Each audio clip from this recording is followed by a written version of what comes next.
Still waiting for a few people to show up.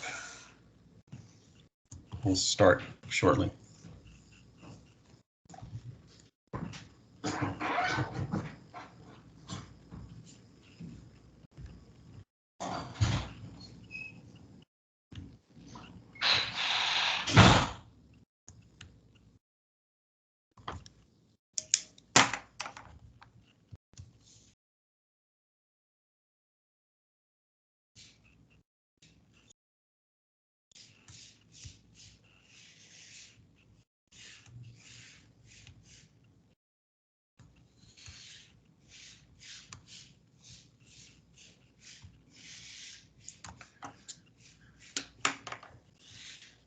Is everybody able to find the form for sign-in? Is there any questions on that while we're waiting? I found it easy. Good, great. I'm calling, and so I can't fill out the form, but I could email somebody. Okay, we can do that at the end and get you an email address. Great. All right, I guess we can get things rolling at this point. I don't know, can everybody see the screen? Can you see the agenda for the meeting today? Can somebody give me an idea? Yes, indeed, Ed, we can see. Okay, great. So today we are going to start off the meeting with the first part of the agenda, which is what is ARPA? And we have a guest speaker here today who's going to kick this off, Neil Kamen, who's the director of the Water Investment Division in Department of Environmental Conservation, and let you take it away, Neil. Great, thank you, Ed. Good morning, everyone. I'm actually going to steal the screen share from you, Ed, and then I'll hand it back. But if Nick, I see you there, if you could just let me know that you see this, I'd appreciate it. Yep, cool. All right. So good afternoon. As Ed said, I'm the director of the Water Investment Division. I'm overseeing the program development for all of our ARPA programs. Did I lose the screen share? I think I did. Yes. All right, hold on. Okay, try that again. Now you all see the screen? Yes. And I see you. Excellent. Okay. I also see you, Fitch. Good morning. Nice to see you. Long time no see. Anyway, Neil Kamen, I'm the Director of Water Investment Division. I also am helping the agency to oversee the development of all of the American Rescue Plan Act water and sewer infrastructure programs that we have offered here. And just quickly, for those who have not been engaged in any of our seminars to date or Vermont League of Cities and Towns, the American Rescue Plan Act signed into law by President Biden in the spring is providing a really foundational $1.026 billion investment into COVID recovery in Vermont. It's a huge amount of money. There are 5 uses for those funds. In addition to dollars that I'll be talking about today in these programmatic areas, municipalities, you are all likely very aware, the municipalities are receiving their own ARPA dollars, and their own ARPA dollars are available for the same uses as I will describe here. But the 5 fundamental uses are for economic recovery associated with the pandemic, for broadband development, for climate, housing, and water and sewer infrastructure. And because we're Agency of Natural Resources, we are talking about water and sewer infrastructure today. And as a result of the recommendations of Governor Scott and the appropriations of the General Assembly, the agency has the ability to provide 6 different water and sewer funding programs for you all to consider here. And I'll walk through them very quickly. And then in my next slide, just tell you what the available dollars are now relative to the governor's recommend. And then I'll turn it back over to Ed for the meat of the matter for the pretreatment program. But as I said, there are 6 programs. One is the combined sewer overflow program. So these are investments intended to assist municipalities in making substantive progress towards eliminating their combined sewer or sanitary sewer overflows. There's a short list of communities in Vermont that still wrestle with these issues, and there's a substantial amount of money on the table to help address those. Investment in healthy homes, both in the category of mobile home, manufactured home communities, and also individual drinking and wastewater. So for manufactured home communities, there are multiple needs in many communities in Vermont, including decentralized wastewater, sewer connection to the wastewater treatment facility, water supply, water lines and water treatment, and also stormwater and meeting, for example, the 3-acre stormwater permit program. There's a small appropriation and a smaller program for individual drinking water and wastewater assistance for low-income Vermonters who have failing wastewater systems or failing wells. We have a program that we're developing to help them restore that service to their homes or multi-unit owner-occupied dwellings. The 3-acre stormwater program is a program that will help commercial entities and private businesses and private landowners who are subject to the 3-acre permit program to treat stormwater. This is a requirement of the Vermont Clean Water Act of 2015 and creates a pretty expensive requirement to reduce stormwater flow from existing development. So there's a program in place for that. The second to last is the Village Drinking Water and Wastewater Program. So that program is about creating new wastewater capacity or new drinking water capacity for designated villages to incent growth, smart growth, and to incent economic development in villages where wastewater and water availability is the limiting factor to growth in those villages. And finally, pretreatment. And I'll let Ed talk about the program in detail, but you're here to learn more about the pretreatment program today. And that is designed to help municipalities and to help private entities treat waste at the source before it makes its way down to the wastewater treatment facility in order to expand the capacity of a wastewater treatment facility to receive waste, and in so doing allows for growth within those municipalities. The only other thing I'd like to share with you, and sorry, I'm missing something on my screen, so bear with me. There we go. The only other thing that I want to share with you is the levels of appropriation that are available and that have been recommended. So the big bold numbers underneath each of these programmatic areas. On the left-hand side are the dollars that were appropriated by the General Assembly in FY22, the fiscal year in which we are operating right now, and so available to the agency to administer right now.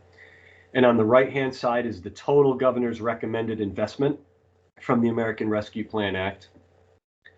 The one other thing I'd like to say about that is that the governor recommended about $170 million total investment for water and sewer.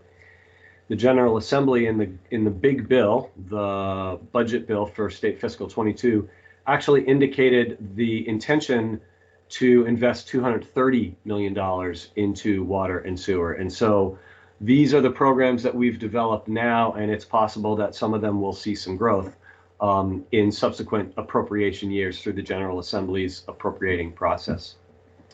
I'll stop sharing, but just also explain one other thing is with respect to the ARPA water and sewer funds, not everything that you might imagine to be eligible is in fact eligible for these dollars.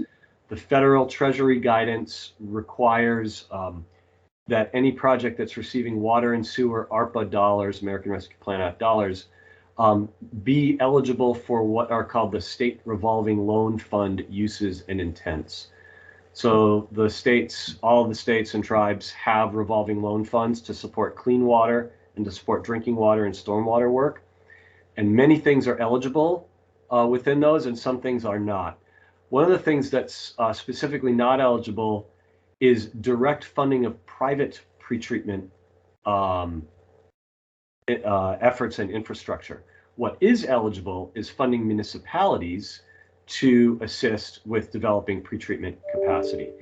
And so that's why this program is a nuanced one, and that's why, as Ed's going to describe, we are here to describe what we think we want to do with you, but also to solicit some input and feedback. So I think with that foundational stuff on the table, I will pause and hand it back over to you, Ed, if that's good. If there's anything else you wanted me to say, I'm happy to. Yeah, Neil, I have a quick question for you. You described the programmatic areas that all the different ones that are available. It's perfectly fine for, let's say, a municipality to apply for multiple programmatic areas if they have projects that fit different buckets for funding. If they apply if they think they have one for pretreatment, that doesn't preclude them from applying for additional funding from another programmatic area, right? Is that correct? That's definitely correct. Okay. All right. Well, thanks for giving the intro. That was a good summary, and I know that what you mentioned about the nuance of this, there definitely is.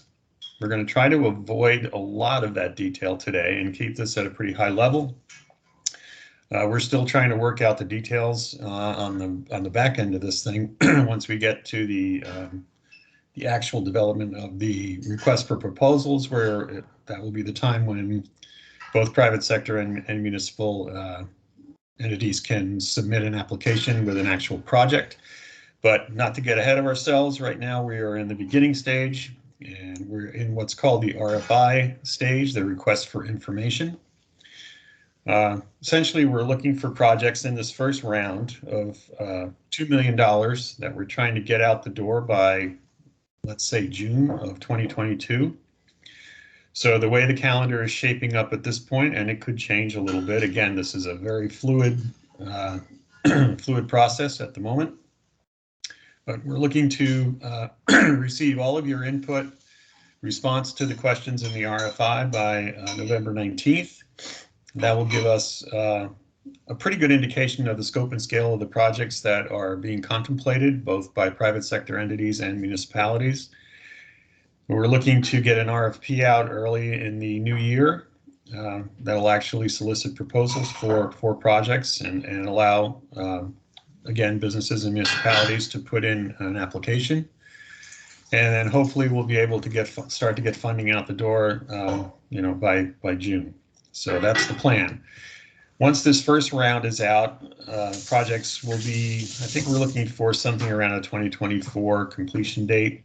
Maybe it could go into 2025. I think 2024 would be a good target date. If we can get the first 2 million out the door, and there seems to be a demand for more projects, there is that additional 8 million that for the total of 10 million for this round of pretreatment funding. So it's a significant amount of money. What we're hopefully going to be able to do is spread the money out geographically as well. I mean, that's part of making sure that towns that are often underserved, are not overlooked in favor of the larger municipalities. We're looking for problem areas. We're looking for synergy. We're looking for between private sector and municipal needs. So I think there is a wide array of projects out there that fit the bill.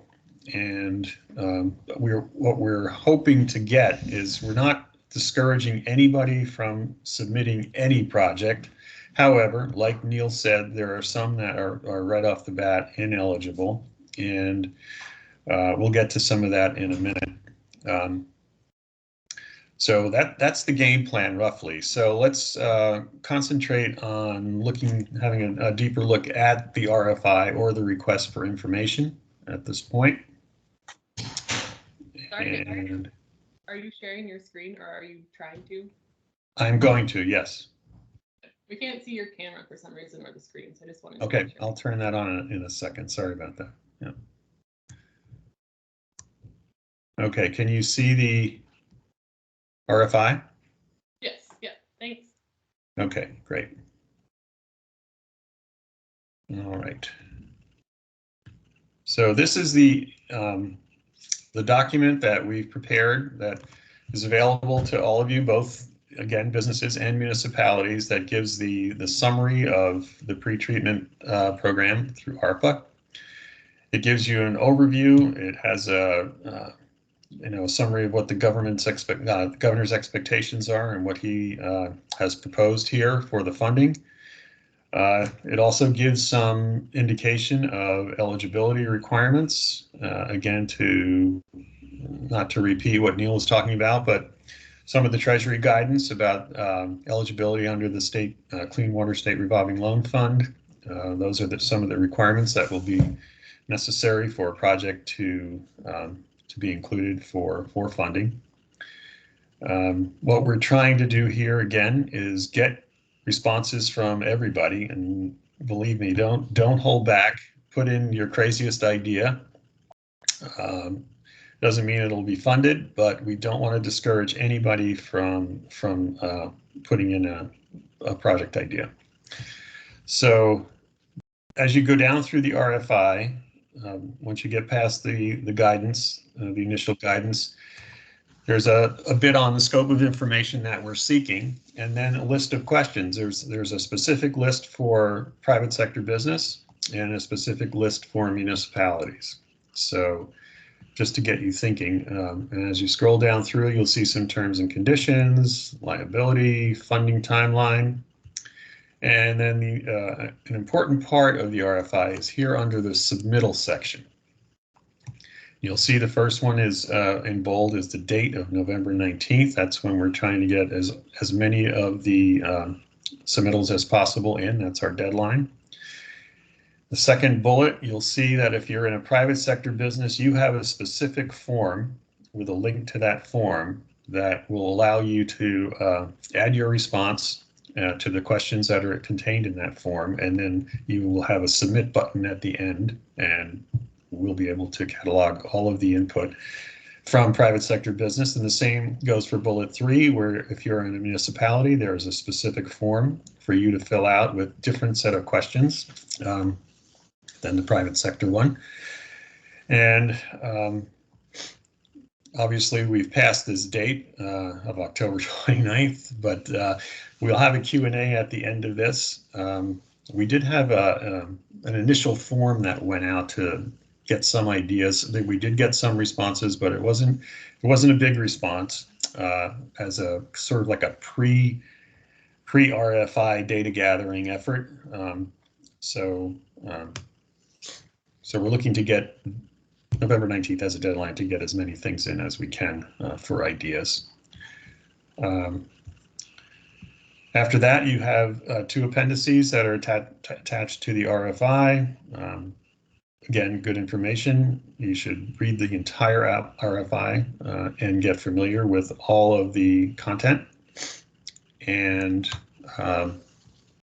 that's pretty much what we're focused on today. We don't want to get too far ahead of ourselves because things could change and have been changing pretty rapidly as we went through up to this point. So we're going to just take a pause here, and I want to introduce a couple of more people who are on the call.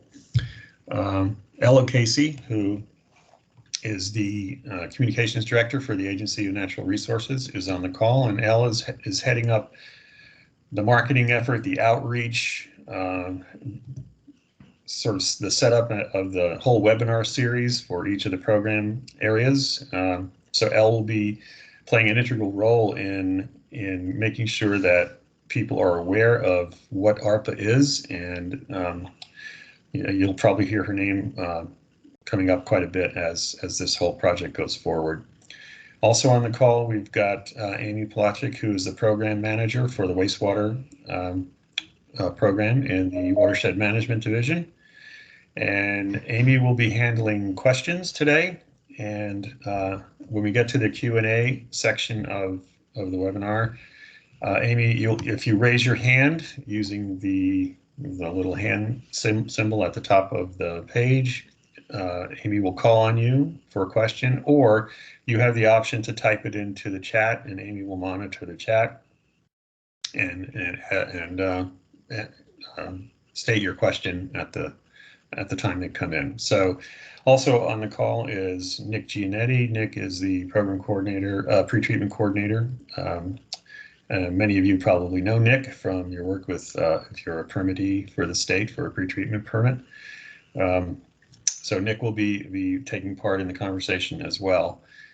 I think a lot of you at this point are saying, after hearing about eligibility and what projects are what, we'll talk a little bit about what could be eligible projects. We'll just give a couple of quick examples. Again, we're not going to list an endless exhaustive list of what you could apply for, but if just as a few examples, if you're a private sector business and you're a food and beverage company, you may be a brewery, this is a good opportunity to possibly do a sort of a side streaming tank or something where you can separate out your high strength waste and plan to move it to a digester or some other way to get it out of the waste stream. If you're a dairy, you can get into a bigger deal with possibly a DAF, which is the solid aeration flotation unit. It's a bigger investment. It's a more complex system for pretreatment. There are dairies that could use stuff like that around the state for treating their high strength waste. So, those types of things for private sector businesses. If you're a municipality, you could have a consultant do a industrial user survey to just see who's on your system, your collection system, and get a better idea of who might be contributing high strength waste or other types of processed wastewater that you need to pre-treat. And it could be for metals, it could be for a variety of things. But there are also a few that are not eligible, and I've asked Nick to come up with a couple of examples that just to kind of steer you away if you're thinking of these things, get it out of your mind because they probably would not fly. So Nick, if you have a couple of examples you can share, that would be great. Sure. Yeah. The main example that we don't anticipate being eligible for funding under this initiative is upgrades to municipal wastewater treatment facilities. This funding is intended to support economic development in communities by reducing the strength of wastewater received by the municipality, providing capacity for business growth and expansion in the community. And as Neil mentioned, it's focused on treating waste at the source, where the wastewater is generated at the business. So, based on that goal, we don't anticipate funding upgrades to municipal wastewater treatment facilities. If munis, need an upgrade to their wastewater plant or are going through, a 20-year evaluation type engineering review at their plant, they should continue to work with the Water Investment Division and the Clean Water State Revolving Loan Fund or the USDA Rural Development Funding Program to fund those types of projects. Okay, thanks, Nick. I want to go back really quickly to cover a point that Neil made earlier about the pass-through of funding. So if you're a private sector business and you do have a project, I would highly recommend getting in touch with your municipality or municipal government because of the pass-through requirement. So any funding that does come through to a private sector project, it must pass through a municipality first. So I think coordinating beforehand would be a great idea, just to make sure that there are no problems or issues with your municipality participating in that way. We don't know if that will be a barrier around the state. We're hoping not. It's not an unheard of thing to do, but it certainly would be beneficial. Oh, let me stop sharing my screen. Hold on 1 second. Well, I'll get to that in a minute. Getting back to that, yeah. So please coordinate with your municipality and make sure that there are no issues with pass-through funding. So that's a big one that we're wondering about a potential barrier. So with that, I would think that let me just ask Elle quickly if there is anything she would like to add. I know she's on the call. So Elle, if you... Yeah, I think the only thing is just to draw folks' attention to the chat a couple minutes ago. I put the link to the RFI that Ed introduced to us there so that you can fill it out. And then the agency has an ARPA website with information about all of those 6 funding areas that Neil talked about at the beginning. So I put a link for the pretreatment one in the chat as well, so you can go directly there. And it looks like we have a question from Eric, if we wanted to do that now. And that's it for my updates, Ed. Okay, thanks, Al.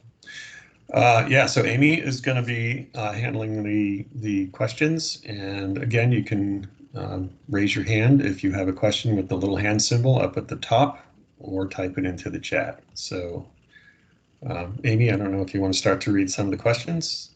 Go ahead. Well, we haven't received any questions in the chat so far, but we do have Eric Fitch with his hand up. So Eric, why don't you go ahead, please? Yeah, thank you. So my name's Eric Fitch. I'm with Purpose Energy. We're a private entity that does pretreatment. And I'm wondering if you thought through the details of this pass-through. How does it work? Does the federal government give the state money that goes to the town clerk, and then the town clerk reimburses expenses, or is there something different envisioned? That's, well, I don't know about the town clerk, but it essentially probably would have to go through.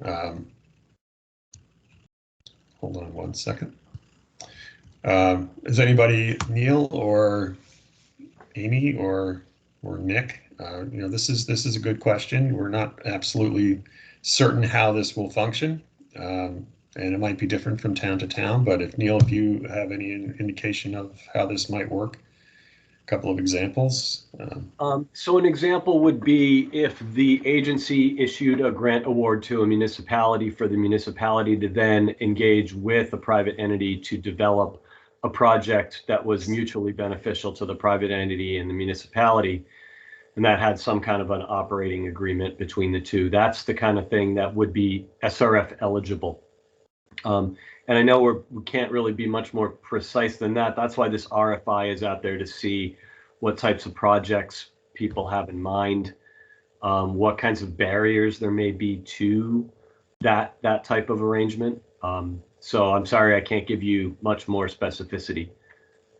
All right, I'm happy with that. I'm going to go with there's some uncertainties that need to be figured out as we go, and that's fine. I mean, I know you have subject matter knowledge on this, given the location of one of your bigger digesters too, so, and where it's piped to. Yeah, so I've got another question. On the RFI, there's a link for where private entities would submit an RFI, and there's a link to where municipalities would submit an RFI.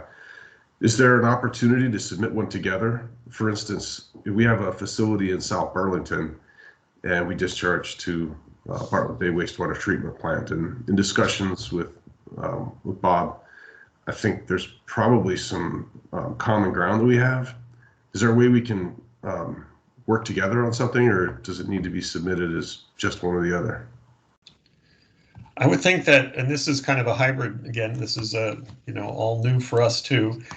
If there's a standalone project from a private sector business and they want to, submit that, fine. If you have some idea that you have that has that synergy to it with the municipality, I would maybe coordinate with the municipality and submit sort of like a joint, a form from you and a form from the municipality that is, sort of like a connected submittal.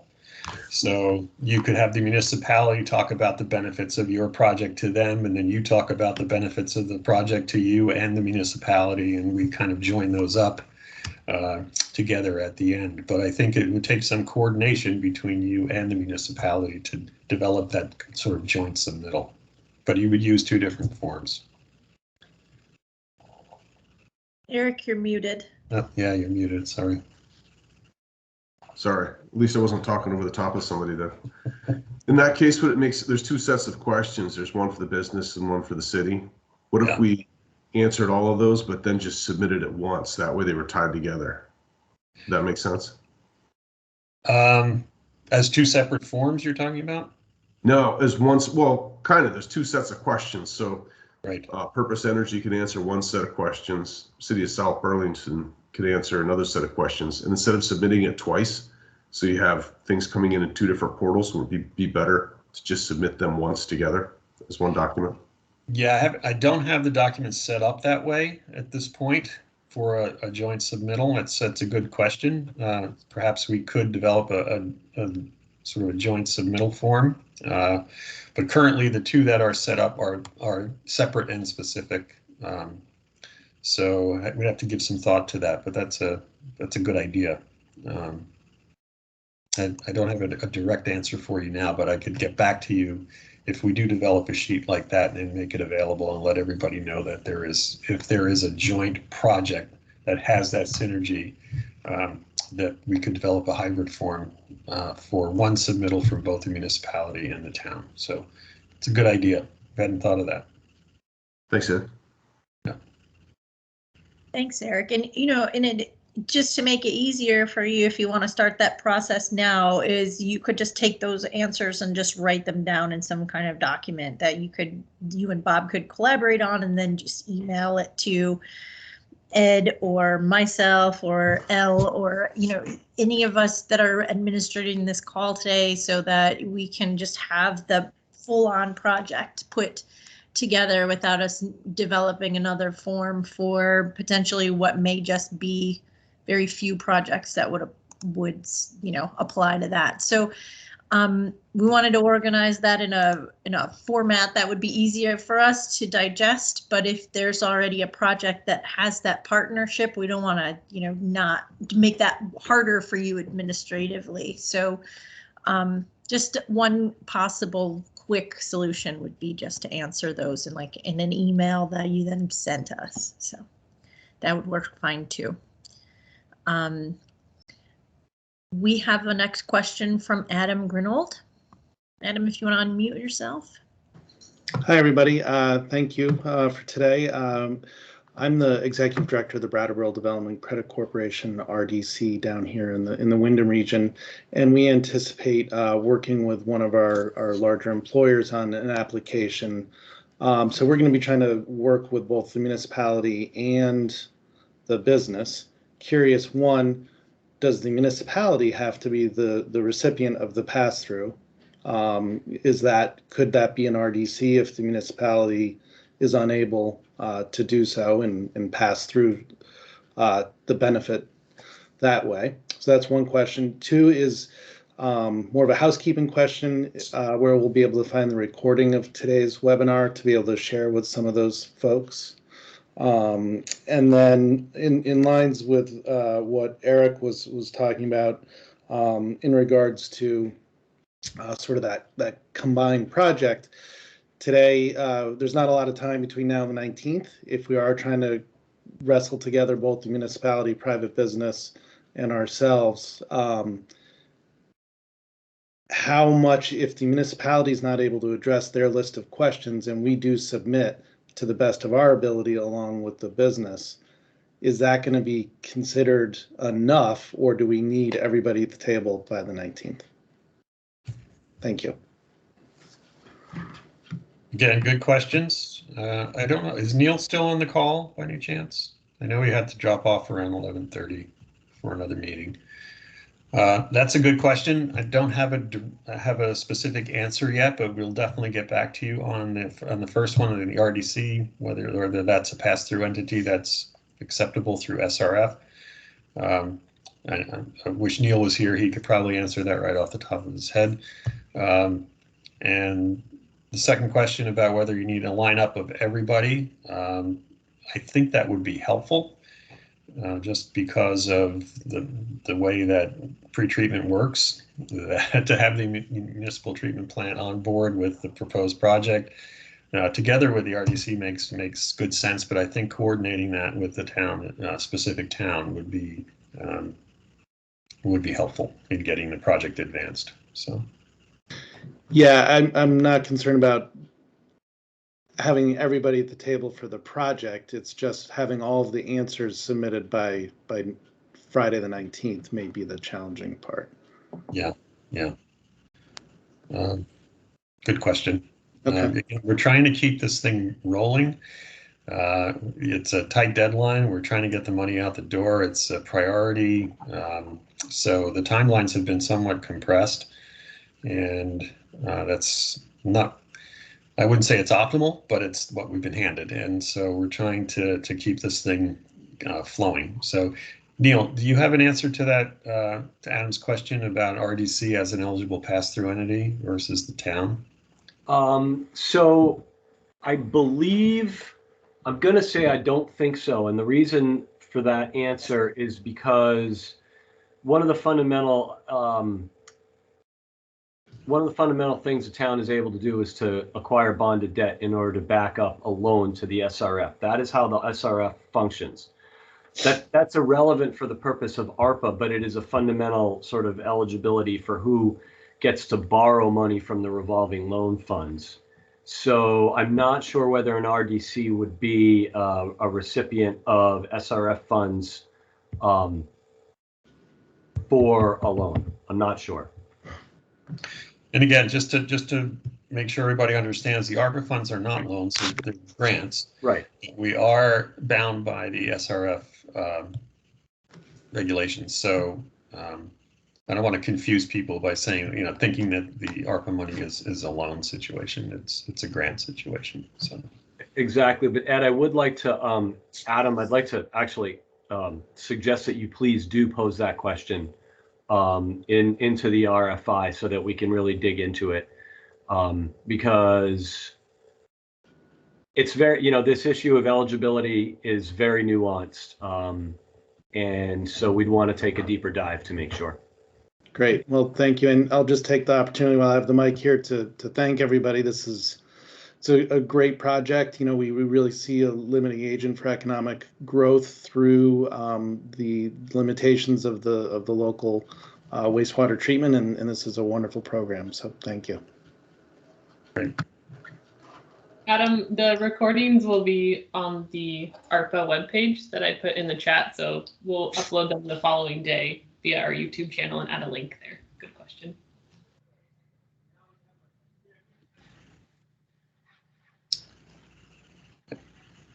Any additional questions in the? Yeah, I had one. This is Ivan Usak with Rich Earth Institute. Coming in a little late here, so I'm sorry if I may have missed this, but could someone please just clarify what is the deadline, which I believe someone just mentioned? Is it November 19th, a week from this Friday? What precisely is that for? Yeah, that is a deadline, and it's for submittal of your response to the RFI, the request for information, which is posted and is available for people to view. And then there are, at the bottom of the form of the RFI, there is a section called submittal.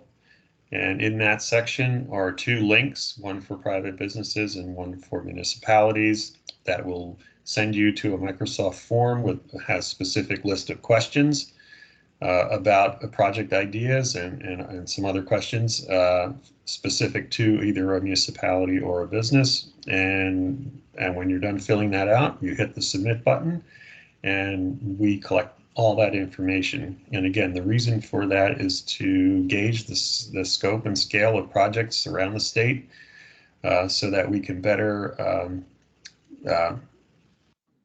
sort of create the next step, which is the request for proposals, which will come out early in the new year, where we're actually going to start to solicit real projects at that point. But we just want to get an idea of the type of projects that are out there. Thank you, Ed. And if I may, just quick follow-up, just to be super clear, is the submission, is the response that you just talked about by November 19th, is that required for continuing to be eligible for submission of a future project application? Or is this just kind of something which you're inviting input, but it's not technically required, as it were? That's correct. Not technically required. We are looking for input as much as possible, and we have encouraged people to not hold back. Put your crazy idea out there and don't worry about eligibility necessarily for this first step. We're really want to get an idea of what people are thinking about. We want to get an idea of need in various communities or various businesses. And we're not going to be, this is not a judgment exercise. We really are just trying to see what's out there so that we can better prepare for the next step. And thank you. That jives with my previous understanding, I'm very happy to say. Thank you very much. Okay. Our next question is from Kim Nace. Kim, if you'd like to unmute yourself and ask your question. Hi, I was actually fielding this question from Abe, who's also on our team. He's our research director at the Rich Earth Institute, and we're going to submit. So we're hoping to submit something probably using with urine diversion, and wanted to know if that would be considered a pre-treatment, since it does remove nutrients at the source. So that's something that we'd like to put in as one of what you might call one of those crazy ideas, but. We've been working very hard on that crazy idea for over 10 years, and we are very much ready. I don't suggest crazy ideas in a pejorative sense. I mean it in a good sense. So yes. Yeah, I would submit any ideas that you have for sure, not hold back. So. Okay, thank you. At this time, we don't have any hands up or comments, questions in the chat. So if anyone does have a question, please make sure to raise your hand and we'll get it answered. Yeah, in the meantime, if after the webinar ends and you still are thinking up questions, I'll give you the email address that you can send them to. So if you want to write this down, you can send them directly to me, and it is ed.anczak, which is ANTCZAK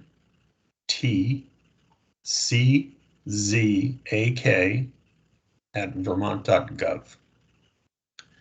So that will come directly to me, and we'll make sure that we can answer those questions at a later time, or as you're filling out your form, if you come up with another question during that process, feel free to send a quick email, and we'll try to get you a response as soon as possible.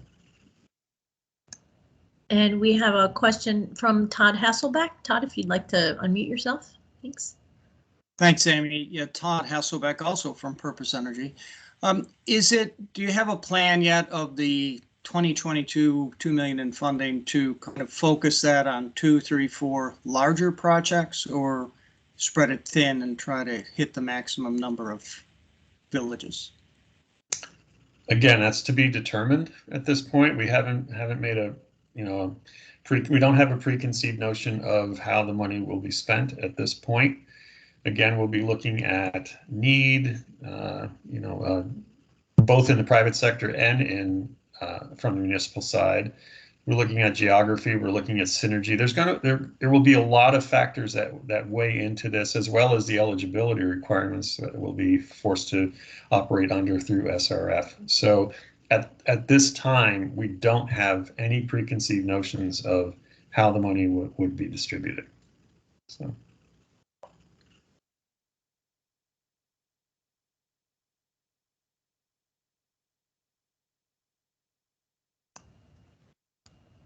And I've put Ed's email address in the chat for those, for everyone to be able to click on and send him an email directly if there are future questions, or so you didn't have to worry about writing that down.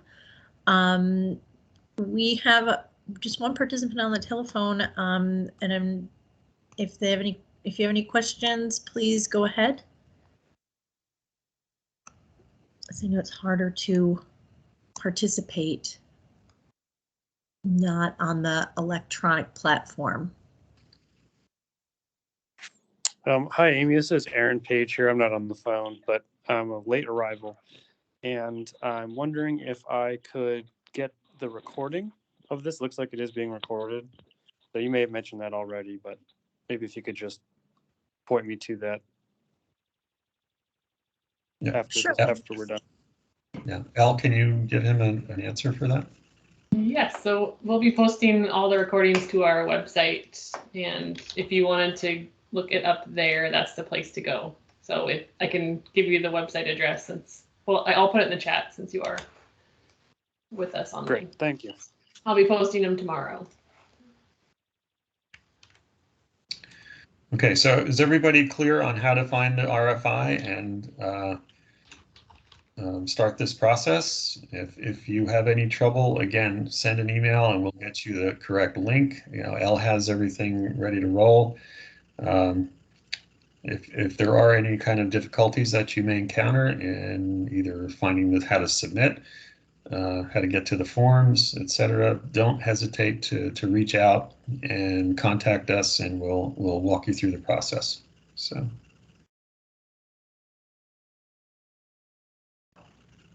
Still have a few minutes. If everybody's good to go, we don't have to go the whole hour, but don't forget to sign in and give us your contact information. That's important too. We'd like to know who is participating on the call. And yeah, so if there are no more questions, I think we can. There is one hand up now from Pedro. Pedro, okay. if you want to go ahead. Can you hear me? Yes. I'm curious because City of Newport wastewater treatment facility, but I'm having some issues with ragging with some of my private users, and like a nursing home and a few other places. I'm curious if this money would allow me to try to help them to put in some sort of pre-treatment of the removal of rags and debris that's coming to us and stuff like that. So is this money designed for something of that nature? Good question. I mean, say treatment, and all that. I mean, yeah. I have a couple places that that it might help them and help us too. So I think it would be wondering if that's money that this money could be used for, or is that something differently with the next round of stuff that money is coming out? Yeah, Nick, Amy, Neil, you want to chime in if you can steer Pedro in the right direction on this? About waste tanks for the hospital. Pedro, so this is for, is this at a pump station or at a business? It's at the business. They have a little bit of infrastructure, but the issue is getting larger and larger every year and all that. So it's something like maybe a screen unit, and something along that line is what I'm thinking for. I mean, all that, we're just trying to, eliminate it before it does get to the pump station, because I have some ideas on the money I want to spend to help out at the pump stations, then to get it here to the wastewater plant and screen from there. But if I can do it prior to that, it would be a big help. Yep. Yeah. We can't, make a determination right now on whether or not that specific project would be eligible, but any project that is, preserving the capacity of the wastewater plant or protecting the wastewater plant's effluent quality, sludge quality, protecting the wastewater plant from adverse impact are projects that we envision to be acceptable under this initiative. So, I would say definitely submit that information in the RFI so that we can consider it. And I think this has been mentioned before, but we're planning to take these responses from the RFI and build our RFP based on the feedback that we get from this RFI. So the RFI will drive, what the prioritization criteria are, what the funding eligibility, what projects are eligible for funding, et cetera. So, Pedro, I definitely think it's worth submitting that information in the RFI and so that we can consider it in the final formulation. Okay, thank you. One other thing that I think would be important, that if you are contemplating submitting a project proposal ultimately through the RFP process, don't forget to monitor the website, because I think as conditions change or as we refine how the process will unfold, more information will be added to the website as we go forward with this. So I would highly recommend that you check back periodically over the course of this, maybe even in through the spring, just to keep up to date. There could be some changes that could impact your proposal. It's just a word of advice that because we know there will be changes coming and there will be more information that could be pertinent to your submittal ultimately. So keep monitoring the website. give it a look every couple of weeks or every week, once a week. Just scan it and make sure that you got the most up-to-date information. So, all right. Right. And to that point, Deputy Secretary Gendron here put just a reminder in the chat that we'll put the RFP out through the same channels that we've been advertising the RFI, which includes the Vermont League of Cities and Towns. And we're very thankful for our collaboration opportunities with them. And also there is an intake form on that ARPA website that Neil presented and Al put in the chat to be notified of any updates, and we'll make sure that if you've put your information in an intake form that that group of contacts will also be notified. So there are multiple ways to assure that you continue to receive the information, and I think that sign up on the ARPA website intake form is probably the most direct way to make sure that you get the emails that we're sending out right to your inbox as soon as they're issued. And I'll also put a plug in for the next webinar, which I think starts at 1, that Amy will be leading on CSOs. And so if you are interested in that topic, just an hour away or so, look for Amy's webinar to begin. So. All right, well, we're almost at the end. I don't see any other questions coming up. So again, I guess we can end it here. It's just the beginning. So as this all goes forward, you know, please continue to participate. Don't hesitate to send in questions and get your responses in by November 19th to the RFI. It would be greatly appreciated. So thanks for coming, and look forward to seeing your project ideas.